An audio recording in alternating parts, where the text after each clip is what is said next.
Assalamualaikum dan selamat sejahtera. Kembali lagi bersama Cikgu Halina.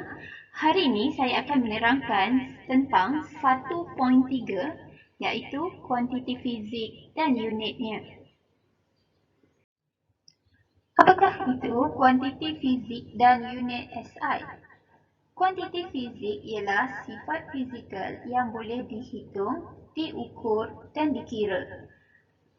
Manakala unit SI atau Sistem International di Units SI wujud untuk keseragaman penggunaan. Maksudnya semua pengguna di seluruh dunia yang terdiri daripada peniaga, saintis dan sebagainya menggunakan unit SI yang sama untuk tujuan berkomunikasi. Unit SI juga membolehkan pertukaran data dan pengetahuan saintifik ke seluruh dunia dilakukan dengan lebih tepat. Contohnya, kita di Malaysia ingin bertukar maklumat dengan saintis yang berada di Beijing, China atau yang berada di London, maka mereka akan dapat memahami maklumat yang disampaikan dengan lebih mudah dan juga maklumat yang disampaikan itu sampai kepada mereka dengan lebih tepat. Sebarang urus niaga perniagaan juga dilakukan dengan lebih lancar. Di sini saya ingin menunjukkan pada anda terdapat 5 kuantiti asas unit SI dan simbol unit SI yang perlu anda ketahui sepanjang anda berada di tingkatan 1 ini. Okey, yang pertama ialah panjang. Unit SI-nya ialah meter dan simbol unit SI ialah M. Untuk jisim, unit SI ialah kilogram dan simbol unit SI ialah kg. Untuk masa, unit SI ialah saat dan simbol unit SI ialah S huruf kecil. Suhu, Kelvin, K huruf besar. Okay, selain daripada Kelvin, kita di Malaysia menggunakan unit SI Celsius. Tapi sebenarnya Kelvin ini ialah unit SI, unit yang digunakan standard di seluruh dunia. Okay, arus elektrik, unit SI ialah ampere, simbol unit SI ialah A. Baiklah, kita lihat pula apa itu imbuhan. Dalam sains juga ada imbuhan, bukan bahasa Melayu je ya. Kalau bahasa Melayu kita ada di, meng, kan dan an sebagai imbuhan. Okay, kita tengok pula apa maksud imbuhan dalam sains. Okay, imbuhan ni ialah sekiranya kuantiti fizik yang digunakan adalah terlalu besar atau terlalu kecil, jadi imbuhan ni digunakan untuk memudahkan penyebutan dan penulisan. Okay, mari kita lihat contoh-contoh nilai imbuhan dan simbol untuk nilai unit kuantiti fizik. Jika anda lihat di sini, okay, 3 ini ialah imbuhan untuk nilai yang terlalu besar. Giga, mega dan kilo ialah untuk nilai kuantiti fizik yang besar. 1 bilion, 1 juta, 1,000. Okay. Bentuk piawai dia pula ialah 10 kuasa 9, 10 kuasa 6 dan 10 kuasa 3. Apa maksud 10 kuasa 6 ni? 10 kuasa 9 ni untuk giga bermaksud ada 1, 2, 3, 4, 5, 6, 7, 8, 9. Ada 9 kosong selepas nilai 1. Ini ialah 10 kuasa 9. Jadi kalau 1 giga ni kita boleh tulis sebagai 1 darab 10 kuasa 9. Atau kita boleh tulis dalam bentuk simbol. Simbol dia ialah G. 1 G. Ini merujuk kepada 1 giga. Okay, untuk mega, bentuk piawai dia ialah 10 kuasa 6. Kenapa kuasa 6? Sebab dia ada 1, 2, 3, 4, 5, 6. Okey, 6 kosong selepas 1. kita boleh tulis sebagai 1 darab 10 kuasa 6 atau kita boleh tulis 1M. M ni ialah simbol untuk mega. Jadi dekat sini kita sebut 1 giga, 1 mega. Kita tahulah kalau 1 mega tu 1 juta. Okey, kilo pula ialah 10 kuasa 3 sebab ada 3 kosong ni, 1, 2, 3 ni selepas 1. Okey, jadi dia ialah, kita boleh tulis sebagai 1 darab 10 kuasa 3 atau 1K. Contohnya saya ada 6K.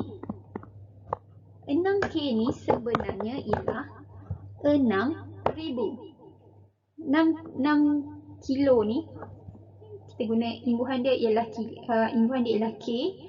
Imbuhan dia tu K tu merujuk pada kilo. Kalau 6 kilo ni sebenarnya ialah 6,000. Ni anda dah belajar kan masa sekolah rendah, 6 kg, 6 kilogram. Maksudnya 6K tu ialah 6,000. Kalau kita buang K tu dia jadi 6,000 gram.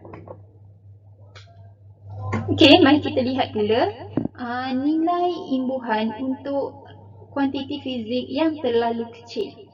Okey, kita ada 0.1 untuk desi, senti 0.01, mili ialah 0.001, mikro ialah 0.0000001 dan nano ialah 0.0000001.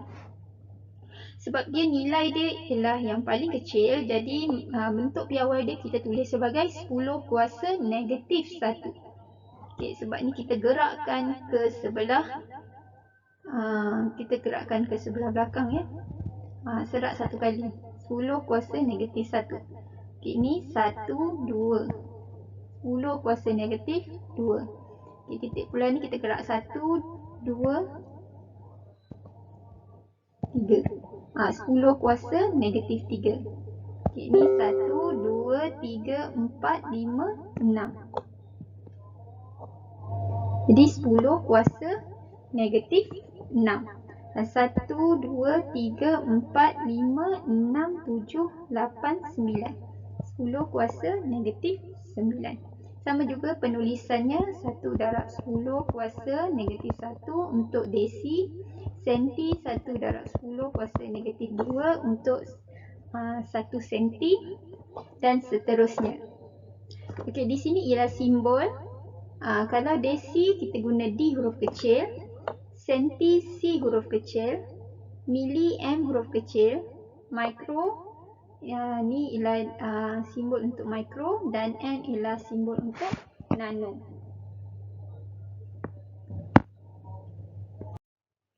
Baiklah, mari kita tengok contoh latihan untuk imbuhan. Okey, untuk latihan ni saya sertakan dia punya kuantiti fizik dia. Okey, untuk nombor 1 ni 0.004 meter. Macam mana kita nak masukkan imbuhan di dalam nilai ini? Maksudnya kita nak tukarkan kuantiti fizik yang kecil ini ke dalam bentuk imbuhan. Okey, jadi awak lihat di sini 0.004 kita gerakkan 1, 2, 3. Okey, bila 3, 10 kuasa negatif 3 ini ialah mili. Mili simbol dia ialah M huruf kecil. Jadi, yang ini perlu masuk di depan sebelum meter. Jadi, cara nak tulis ialah 4 milimeter. Ni mili, ni meter. Okey. Kita tengok pula contoh nombor 2. 1,000 gram. Macam ni kita nak masukkan imbuhan dalam penulisan kuantiti fizik ini. 1, 2, 3. Ni ialah 10 kuasa 3. 10 kuasa 3 ialah untuk kilo atau K huruf kecil. Jadi kita masukkan 1, sebab sini 1000 ya, 1. Okey, lepas tu kita letak dia punya imbuhan K. 1K bermaksud 1000. Jadi kita ambil kuantiti fizik ni dan letak di belakang. 1 kg, 1 kilogram. Okey, untuk soalan nombor 3. Ini ialah 9,800,000 meter. Okey, 1, 2, 3, 4, 5, 6. 6 ni ialah 10 kuasa 6. Ini ialah mega. Okey. Jadi sebab kita berhenti di sini, 9.8 mega, masukkan unit untuk kuantiti fizik meter. 9.8 mega meter. Okey, cuba lihat pula soalan nombor 4. 0.0000007 meter. Okey, jadi ini ialah 1, 2, 3, 4, 5, 6. Ini ialah 10 kuasa negatif 6. 10 kuasa negatif 6 ialah mikro. Okey, jadi 7, masukkan imbuhan mikro, masukkan dia punya kuantiti fizik ni, meter. Jawapan dia ialah 7 mikrometer. Okey, ni caranya menulis imbuhan bersama dengan kuantiti fizik. Baiklah, kita tengok pula pertukaran unit kuantiti asas. Okey, kita ada kuantiti asas yang pertama iaitu jisim. Jisim ni kita ada unit SI dia ialah kilogram. Tapi kita ada juga unit yang lebih kecil, gram. Jadi macam mana nak tukar kilogram kepada gram? Nak tukarkan gram semula kepada kilogram. Contohnya macam di sini kita ada 1.9 kilogram nak tukar kepada gram. Jadi kalau nilai tu yang lebih besar, kilo ni lebih besar, kita nak pergi pada gram, kita darabkan 1000. Okay, darab 1000. Kalau dari kuantiti yang kecil ni kepada yang besar ni, kita bahagi 1000. Contohnya 1.9 kg nak tukar kepada gram, kena darab 1000. 1.9 darab 1000 jadi dapat 1900 gram. Kalau daripada gram pula, 8200 gram kita nak tukar kepada kilogram, jadinya kita kena bahagi 1000. 8200 gram bahagi 1000 jadi 8.2 kg, kilogram. Okey, untuk panjang kita ada beberapa unit untuk panjang.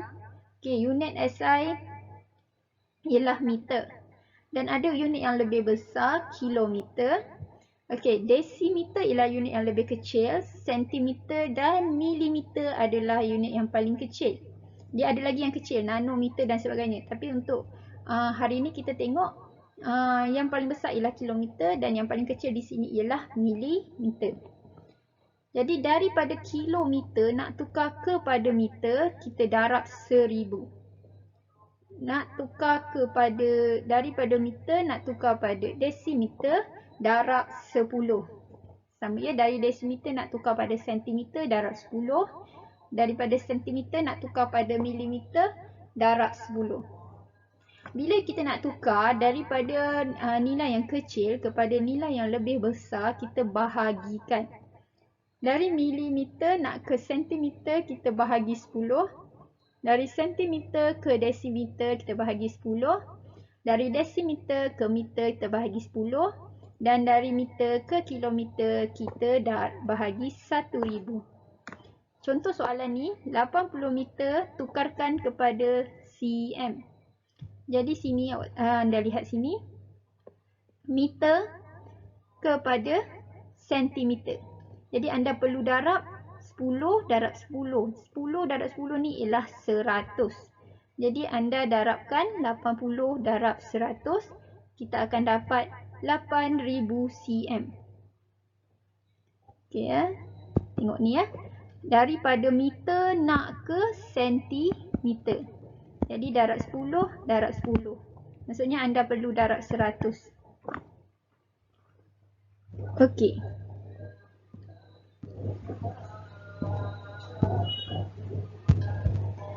Tengok pula contoh yang kedua. 600 cm nak ditukar kepada meter. Maksudnya dari sentimeter pergi ke depan. Ni dari sentimeter ni kita nak pergi ke depan ke meter. Okey, jadi sini bahagi 10 sama dengan bahagi 100. Okey, 10 dua kali ya, bagi 100.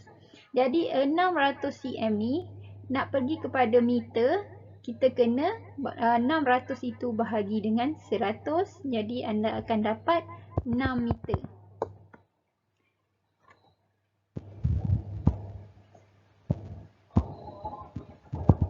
Tengok contoh yang ketiga. 95 mm nak tukar ke meter. Ni ya. Nak tukar ke depan, ke nilai yang lebih besar. Jadi kita akan bahagi 10 ni sama dengan kita bahagi dengan 1000. Sebab 10 darab 10 darab 10 ni 1000. Okey, jadi anda terus bahagikan 95 bahagi 1000. Okey, jadi kita akan dapat 0.095 meter. Okey, bila daripada nilai yang lebih kecil ke nilai yang lebih besar, anda kena bahagi.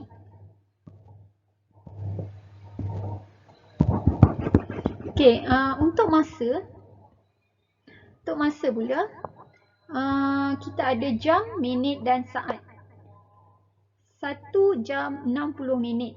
1 minit 60 saat. Jadi bila kita nak tukar ke dari jam ke minit, dari minit ke saat, kita kena darab 60. Jika kita nak tukar daripada saat ke minit atau dari minit ke jam, kita bahagi pada 60. Okey, ni contoh 7 minit nak pergi pada saat. Jadi 7 minit nak pergi pada saat, kita kena darabkan 7 darab 60, kita akan dapat 420 saat. Daripada tengok contoh yang kedua, 450 saat kita nak tukar pada jam. Okey, jadi 450 ni daripada saat ni nak tukar pada jam, kena bahagi 60 dan bahagi 60 lagi. Kita akan dapat 0.125 jam. Okey, apakah kepentingan unit piawai dalam kehidupan harian? Okey, kenapa kita guna unit yang sama, unit SI yang sama dalam kehidupan harian? Okey, pada zaman dahulu, unit pengiraan yang digunakan ialah kaki, depa, ela, tahil, ounce, jengkal dan tahil. Kalau 5 kaki anda tidak akan sama dengan kaki orang lain. Jadi berlaku kekeliruan. Masalah yang timbul untuk pengukuran pada zaman dahulu ialah berlaku kekeliruan. Mungkin berlaku penipuan. Contohnya kita nak beli kain, kita minta 5 depa. Tapi depa kita dengan depa peniaga itu tidak sama. Jika depa dia lebih besar, kita akan untung. Jika depa dia kecil, kita akan kerugian. Okey, jadi tu memang sangat memungkinkan berlakunya penipuan dan menyukarkan perdagangan antarabangsa. Mungkin ukuran yang digunakan di negara kita tidak sama. Contohnya kalau ounce pun mungkin ada perbezaan dan percanggahan kefahaman di antara peniaga dan ahli sains. Jadi pada zaman sekarang, kita menggunakan unit SI yang sama di seluruh dunia, iaitu meter, kilogram, saat, ampere dan kelvin. Di mana ianya mempunyai pelbagai kelebihan. Dia memudahkan perdagangan antarabangsa, memudahkan komunikasi dan pertukaran maklumat antara ahli sains. Tidak berlakunya penipuan kerana unit itu semua orang tahu. Okey, berapakah nilai 1 kilogram? Nilai 1 kilogram di Malaysia adalah sama dengan nilai 1 kilogram di India, sama dengan nilai 1 kilogram di Afrika dan sama dengan 1 kilogram itu nilainya sama di New Zealand. Okey, itu contohnya. Ini ialah jenis-jenis ukuran yang digunakan pada masa silam. Okey, jengkal, depa ialah daripada tangan kanan ke tangan kiri. Langkah, kita guna langkah kaki, dan hasta daripada hujung ibu jari pergi ke siku. Okay, jadi ini semua bergantung kepada saiz badan manusia dan ianya tidak tepat. Okay, kita tengok pula situasi-situasi yang memungkinkan berlakunya penipuan dan juga kekeliruan. Tengok situasi yang pertama. Zaidi dan Hafiz mengukur panjang kelas dengan menggunakan kaki. Zaidi dapat 40 langkah manakala Hafiz mendapat 51 langkah. Jadi langkah mereka itu tidak sama. Ini menimbulkan kekeliruan. Okay, untuk situasi kedua, ini ialah Syura tu membantu ibunya membeli kain untuk dijadikan langsik. Ibunya meminta kain sepanjang 3 depa. Dan tetapi dia menyebabkan Syura ni keliru. Ibu, kenapa kain langsik ini panjang? Depa Syura pendek sebab Syura masih kanak-kanak. Okay, kerana dia lihat depa kain tu panjang, sedangkan sebenarnya kalau ikut Syura pendek saja. Jadi di situ menyebabkan ketidakseragaman, tidak sama dalam pengukuran yang akan menimbulkan pelbagai masalah. Okey, sekian dulu daripada saya untuk topik hari ini. Jumpa lagi di topik akan datang. Okay, terima kasih.